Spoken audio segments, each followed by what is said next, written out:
우리 교회 어르신들 모시고 몬트레이 봄꽃 구경하고 왔습니다. 교회 세차 개시고요, 개시. 그리고 착차식을 하고 왔습니다. 갔더니 저 사진처럼 봄꽃이 아주 허드러지게 많이 펴 있더라고요. 아직 만개항은 아니지만 바닷바람 맞고, 그리고 봄의 따뜻한 햇볕 아래에 이렇게 핀 봄꽃이 참 좋더라고요. 가고 싶지 않으세요? 가고 싶죠? 단체로 한번 가입시다. 단체로 한번. 그래요. 봄 소식은 꽃 소식과 함께 와요. 그렇지 않습니까?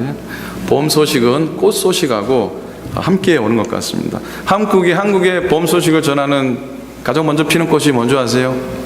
남쪽에서 이렇게 동백꽃이래요. 동백이 가장 먼저 피어서 이렇게 올라오면요, 그 뒤를 이어받아서 산수유, 매화 이런 꽃들이 핀다고 하죠. 또 이어서 개나리, 진달래, 벚꽃 그런 것들. 저에게는 사진에 나오는 매화꽃이 참 흥미롭습니다. 한눈에 엄동설안에도 이 매화는 핀다고 하죠. 엄동설안에 피는 매화를 뭐라 그러는 줄 아세요? 설중매라 그러잖아요. 설중매. 제가 좋은교회 섬길 때에 아주 나무나 꽃을 좋아하셨던 할머님 한 분이 계셨습니다. 할머님 한 분이 매실 열매를 보시려고, 매실 열매를 따시려고 매화나무를 교회 앞마당에 2그루를 심으셨어요. 여러분, 교회 마당에 나무를 심으시려면 물을 잘 주실 작정을 하고 심으시기 바랍니다. 심어 놓기만 하면은 안 돼요. 왜? 제가 그거 안 죽이려고 새벽기도 끝나면 항상 그 물 주고 얼마나 그 신경이 가는지 모릅니다. 죽으면 어떻게 되겠어요? 시험 들잖아요. 그렇게 새벽기도 끝날 때마다 그 매화꽃에 물 주었던 그런 생각이 납니다. 생각해보니까 봄이 올 때 가장 먼저 꽃이 폈던 것 같아요. 이 매화꽃하고 비슷한 꽃이 있는데 그 꽃이 뭐냐면 아몬드꽃입니다. 아몬드꽃. 몇 주 전에 우리 또 가셨잖아요, 그죠? 또 가셨어요. 가셔서 아몬드 농장 가셔서 그 꽃 보고 왔지 않습니까? 기억 안 나십니까? 나시죠, 그죠? 그래서 제가 오늘 말씀 준비하면서 서종주님이 지은 국화협에서 한 송이 국화꽃을 피우기 위해 봄부터 서쪽새는 그렇게 울었나 보다 그랬는데, 오늘 이 한편의 설교를 준비하기 위해 그렇게 2번의 꽃나들이를 허락하셨나 보다 그런 생각을 해봤어요. 우리가 본 바로 그 아몬드 꽃입니다. 그런데요, 이스라엘 땅, 유대 땅에서 가장 먼저 봄 소식을 가져다주는 꽃이 뭔지 아십니까? 뭐겠습니까? 대충 감 잡으셨을 텐데 무슨 꽃이겠습니까? 아몬드 꽃이에요. 아몬드꽃. 아몬드꽃이 이 척박한 유대 땅에 봄 소식을 가장 처음 전하는 꽃이 됩니다. 자, 그런데 신기한 건 이 아몬드라고 하는 히브리 단어는 샤카드라 그래서 흔들어 깨운다라는 의미가 있답니다. 그러니까 이스라엘 사람들은 이 샤카드, 아몬드 꽃이 봄꽃이 피는 걸 보고서 이제 겨울을 흔들어 깨워 봄을 알리는구나 라고 다 이렇게 깨닫는다고 하죠. 근데 성경에 보면은 아몬드라고 하는 이 단어가 나오겠습니까? 안 나오겠습니까? 성경에 보면은 아몬드라는 단어가 나오겠습니까? 안 나오겠습니까? 안 나옵니다. 안 나옵니다. 그런데요, 성경에서 아몬드는 성경에 나오는 살구나무가 아몬드 나무예요. 성경에 살구나무 꽃 나오면은 그 나무가 아몬드 꽃이고 아몬드 나무입니다. 겨울을 흔들어 깨워 봄을 알리는 살구나무 꽃과 열매, 오늘 성경에 나옵니다. 오늘 읽은 성경에 나옵니다. 본문에 등장하죠. 민수기 17장 8절입니다. 이튿날 모세가 증거의 장막에 들어가 본즉 레위 집을 위하여 낸 아론의 지팡이에 우미 돋고 순이 나고 꽃이 피어서 살구 열매가 열렸더라. 이게 살구 열매는 바로 아몬드 꽃이에요. 재밌죠? 근데 더 놀라운 건 오래전에 지금도 그렇지만 오래전에 처음을 말씀 읽었던 이 고대 주석가들이 이 말씀을 보면서 아론의 죽은 나뭇가지 지팡이에서 생명의 싹이 움튼 것은 죽은 자 가운데서 다시 살아나신 예수 그리스도의 부활을 상징하는 것으로 저들이 보았어요. 아하 이렇게 나오지 않습니까? 저는 얘기 듣고 아하 과연 그렇다. 아론의 죽은 지팡이, 하나님의 생명이 부어져서 싹이 난 것처럼 예수의 생명이 내 속에 부어진다면 내 속에 생명이 움트고 싹이 나고 열매를 맺게 된다는 것이죠. 믿으십니까? 믿으십니까? 아멘이죠. 아멘. 아론의 싹난 지팡이 역사가 내 삶 속에도 일어난다면 그건 오늘의 부활을 경험하고 오늘의 부활을 내가 좀 느끼며 살아갈 수 있지 않을까 하는 겁니다. 죽은 나무에 생명이 움도는 말씀은 또 다른 성경의 다른 한 구절이 이렇게 막 떠오릅니다. 이새의 줄기, 이새의 그루트기, 이새의 밑둥이에서 한 싹이 났는데 그 뿌리에서 한 가지 나고 열매를 맺었다는 말씀이 생각이 납니다. 이 말씀은 이사야 11장 1절에 나와요. 이새의 줄기에서 한 싹이 나며 그 뿌리에서 한 가지가 나서 결실할 것이요. 한번 따라 하시겠습니까? 이새의 줄기에서 한 싹이 나며 그 뿌리에서 한 가지가 나서 결실할 것이요. 연관이 돼 보이죠, 그죠? 죽어 있는 같은 그루트기, 생명 없는 같은 그 나무 밑둥에 이새의 뿌리에 싹이 나고 가지가 자라 열매가 맺었다는 거예요. 이 민수기 17장 8절 말씀하고 이사야 11장 1절은 시대가 차이가 나도 너무 차이가 나는데 그 이미지는 똑같습니다. 나무라는 이미지를 통해서, 즉 생명이 움돋고 싹이 나고 열매 맺겠다는 그 이미지를 통해서 장차 오실 메시아에 대한 예언을 담고 있다는 거죠. 묘하게 일치합니다. 묘하게 놀랍게도 일치합니다. 그런데 오늘 드리고 싶은 말씀은 여기 있습니다. 뭐냐면 그런 모티브가 신약에 한 번 더 나옵니다. 신약에 한 번 더 나오는데 그게 뭐겠습니까? 바로 십자가와 부활입니다. 보세요. 예수님의 십자가도 죽은 나무 아닙니까?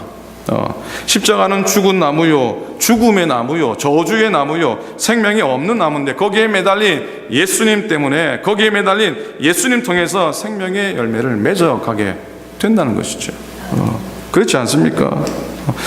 하나님은 참 오묘하게도 시대마다 아론의 그 말라버린 그 지팡이를 통해서, 이새의 죽음 같은 그루트기를 통해서 시대마다 죽은 나무에서 생명을 피워내는 역사를 계속 이어나가셨고, 이제는 예수 그리스도의 십자가, 죽은 나무였지만 부활의 사건을 통해서 거기에 생명의 새싹을 피우고 만인에게, 우리에게 구원의 생명과 또 부활의 새 생명을 나눠 주신 겁니다.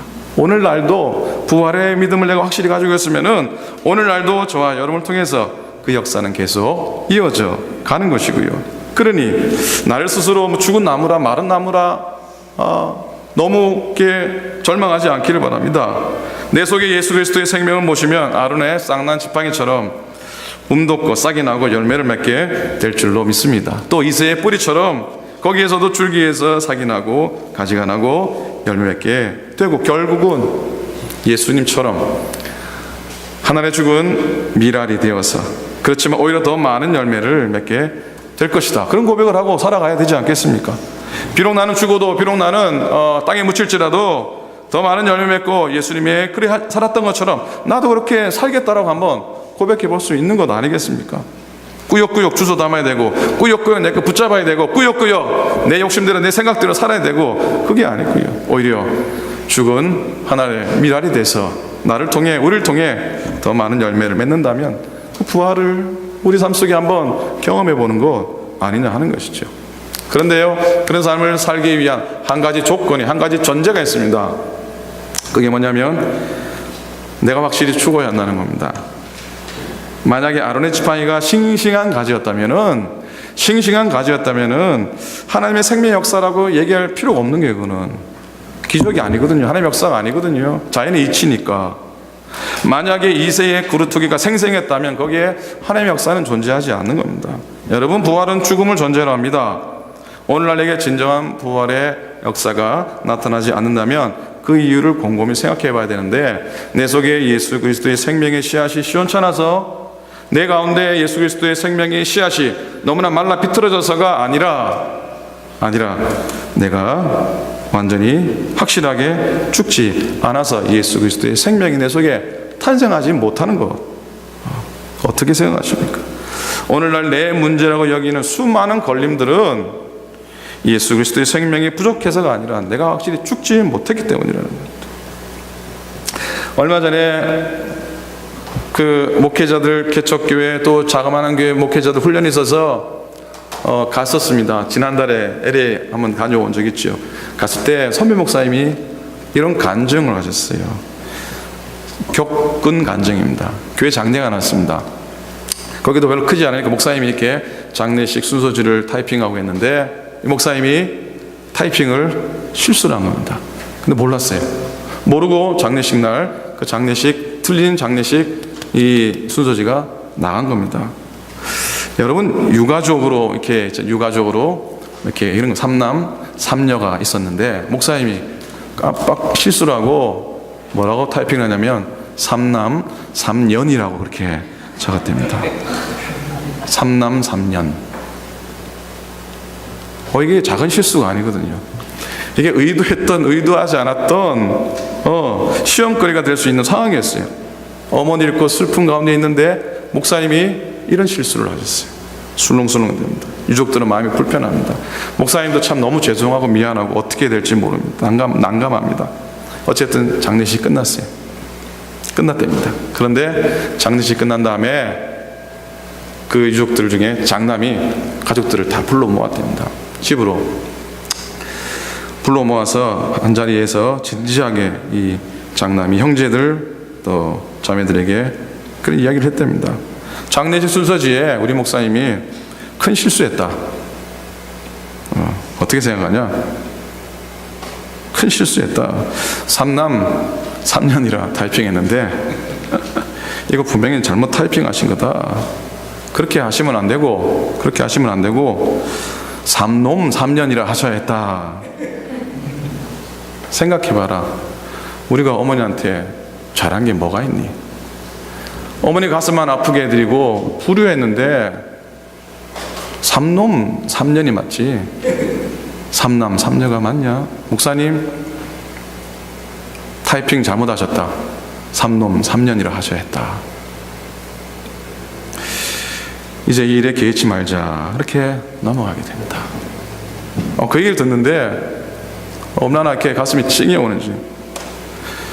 그렇게 해서 어찌 보면 큰일이 될 뻔하고 혹 이렇게 시험거리가 될 만한 일들이 은혜스럽게 장남의 지혜로운 대처 때문에 넘어갔답니다. 이 얘기를 들으면서 그래요. 그 장남이 죽으니까 목사님도 살고 교회도 살고 가족들도 살게 되었다는 것이죠.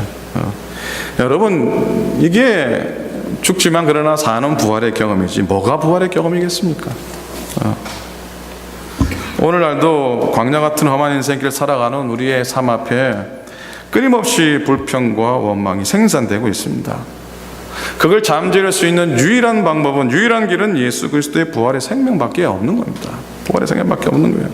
그 생명이 내 속에 운돋고 싹이 나고 열매가 나야 하는 거, 그겁니다. 그거밖에 없는 거예요. 예수님의 생명이 내 안에 있으면 마른 막대기 같은 나조차도 하나님은 그 속에서 운돋게 하시고 싹이 나게 하시고 열매를 맺게 하신다는 겁니다. 불평과 원망 대신에 감사와 찬송의 삶이 되게 하신다고 하는 것이죠. 바로 십자가를 자기 마음속에 붙잡고 사는 성도는 부활의 생명이 자기 속에서 피어오르고 불평, 원망, 좌절, 절망 대신에 감사와 찬양, 기쁨과 희락, 즐거움과 믿음의 고백으로 채워지는 그런 삶이 될 줄로 믿습니다. 아멘입니까? 아멘. 그래서 여러분, 부활의 생명의 새싹을 피워 자신의 삶을 드린 한 사람을 소개하기 원합니다.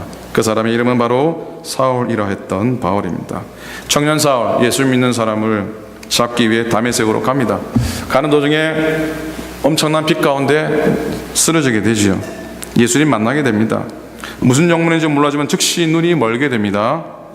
그때 예수님이 이런 말씀하시죠. 사울아 사울아 어찌하여 나를 핍박하느냐? 나는 네가 핍박한 예수라. 그러면서 밑도 끝도 없이 일어나서 다메섹으로 들어가라. 네가 행할 일을 지시할 자, 네가 행할 것을 내게 이를 자가 있을 것이다. 자, 다행히 사울의 일행들은 다른 사람들은 빛은 보지 못했지만 다행히 소리는 같이 들었어요. 신앙이란 게 보고 따라가는 게 아니라 과연 듣고 따라가는 거예요. 듣고. 어쨌든 믿음은 들으면서 난다 그랬는데 그 소리를 듣게 됩니다. 자, 여러분들 여행하다가 여행을 떠났는데 가는 여행 중에 아파요. 심하게 아파요. 그러면 어디를 가야 됩니까? 어디를 가야 됩니까? 집에 돌아와야죠. 어떻게 해요? 집에 돌아와야죠. 그게 정상 아닙니까? 집에 와야지 치료도 할 수 있고 쉴 수도 있는데, 그런데요, 사울은 어떻게 된 건지 주님 명령에 순종합니다. 다른 사람의 손에 이끌려서 겨우겨우 다메섹으로 들어가게 됩니다. 신자를 핍박하던 30대 초반의 건장한 청년 사울입니다. 졸지에 남의 손에 이끌려 다니는 가련한 소경의 신세가 되어버린 거지요. 그래도 말씀에 따라 순종해서 다메섹에 들어갔으면 들어가자마자 이렇게 자기에게 자기를 지켜줄 사람을 만난다든지 안수 기도해가지고 눈을 띄워주게 될 사람을 만난다든지 곧 즉시 돼야 되지 않습니까? 순종하는 사람에게 하나님이 그렇게 해주신다고 그랬으니까. 그랬는데 기다려도 소식이 없는 겁니다. 다메섹에 들어갔음에도 불구하고 자기를 돕고 하나님이 약속하신 그 사람이 안 나타나요. 당황스럽습니다. 보이지 않으니까 얼마나 불안함에 이렇게 휩싸이겠습니까? 여러분, 이렇게 바울의 심정 이해할 수 있을 것 같습니까? 보이지 않는다는 건 참 힘든 고통이 아닐 수가 없습니다.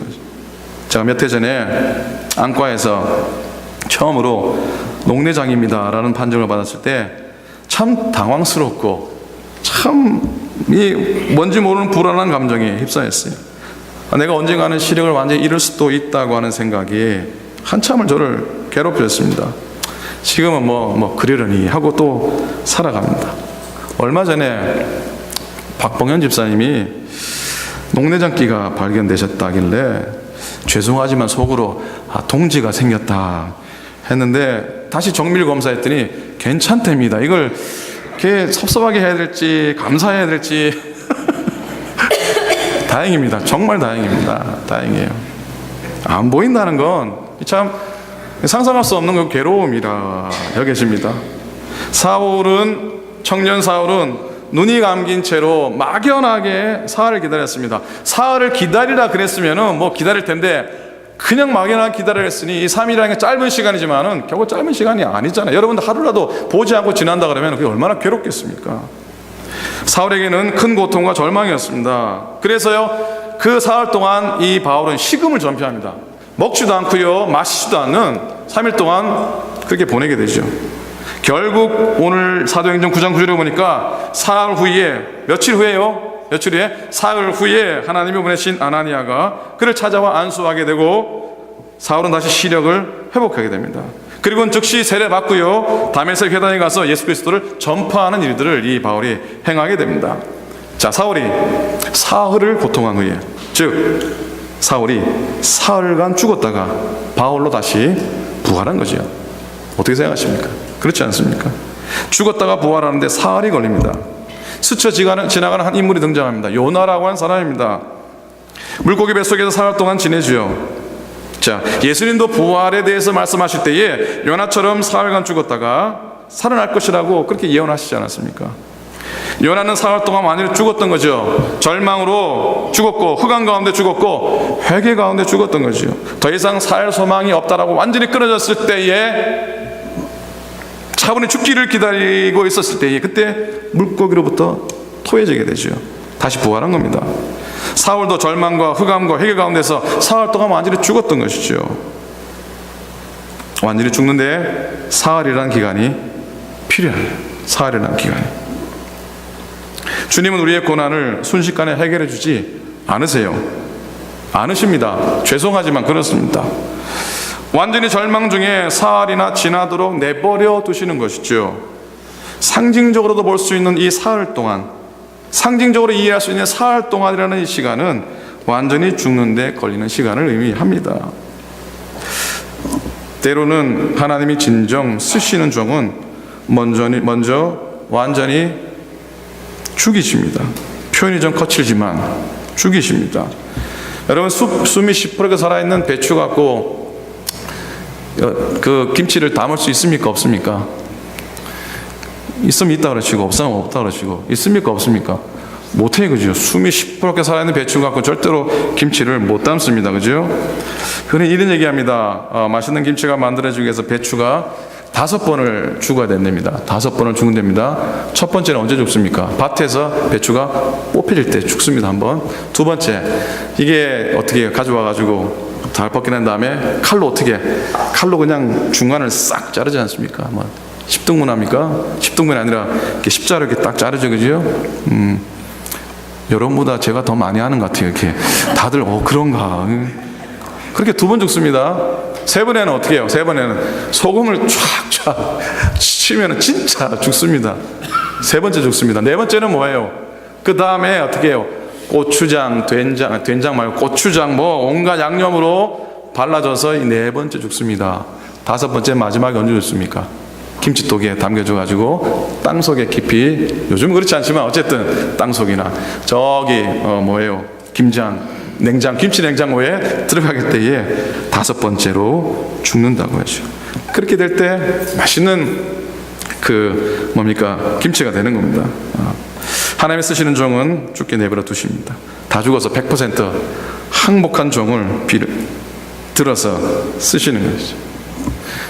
유명한 얘기 하나 하고 마무리하겠습니다. 다이제스트에 나온, 리더스 다이제스트에 나오는 유명한 얘기인데요. 어느 마을에 정말 행복하게 사는 한 할머님이 계셨습니다. 늘 웃고, 비록 배운 것도 없고 가진 것도 없는 그런 어려운 환경이었지만은 늘 밝고 웃는 모습이셨습니다. 그래서 그 할머니만 만나면 주위 사람들이 즐거워지고 행복하게 만드는 그런 할머니셨습니다. 하루는 마을 사람들이 물었대죠. 그토록 할머니가 행복하게 사는 이유가 뭡니까? 할머니 대답합니다. 나는 어려운 일을 만날 때마다 예수님의 부활을 생각한답니다. 잘 아시는 대로 예수님이 십자가에 죽으시고 무덤에 들어가셨다가 사흘 만에 부활하셨지요. 그래서 나도 어려움이 닥치면, 그래, 사흘이다, 사흘만 꾹 참자, 그리고 견딥니다. 그렇게 생각하다 보면, 참다 보면 어려움들이 지나가지요. 아주 단순한 이야기인데 우리에게 사흘 후 부활을 기다리는 신앙을 소유하라고 하는 말씀으로 듣게 됩니다. 고린도전서 15장에 성경대로 사흘 만에 다시 살아나셨다, 믿음의 고백이 나오는데, 성경에 보면 사흘이라는 말이 많이 나오죠.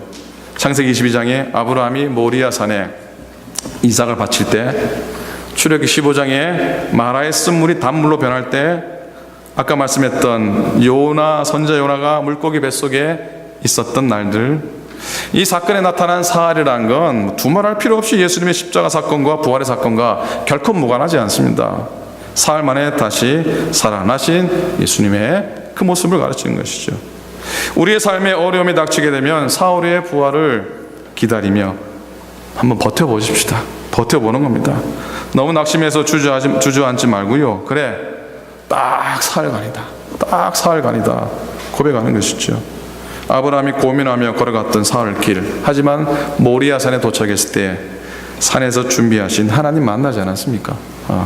히스기야가 병이 나와서 사흘 만에 성전에 올라갔고요. 요나가 사흘 만에 고기밥 속에서 나왔고요. 에스더라는 사람, 에스더와 백성이 사흘 동안 금식 기도를 통해 승리하지 않았습니까? 예수님이 장사된 지 사흘 만에 부활하셨듯이 우리의 어려움도 사흘간입니다. 딱 사흘간입니다. 그런 후 우리는 다시 출발하고 다시 시작하는 것입니다. 사랑하는 여러분, 사랑하는 성도 여러분, 사흘 후 부활을 기다리는 신앙을 소유했으면 좋겠습니다. 그래서 다시금 우리 삶 가운데 생명의 돋고 생명의 새싹이 나고 열매를 맺게 되기를 간절히 축복을 합니다. 아론의 쌍난 지팡이 역사가 오늘 내게도 일어나게 하옵소서. 그런 확신 가지고 부활을 경험하며 사는 부활의 사람으로, 부활의 믿음으로 사는 신앙인들 다 되시기를 주님의 이름으로 간절히 축원을 드립니다. 아멘. 기도하겠습니다. 하나님 아버지 고맙습니다.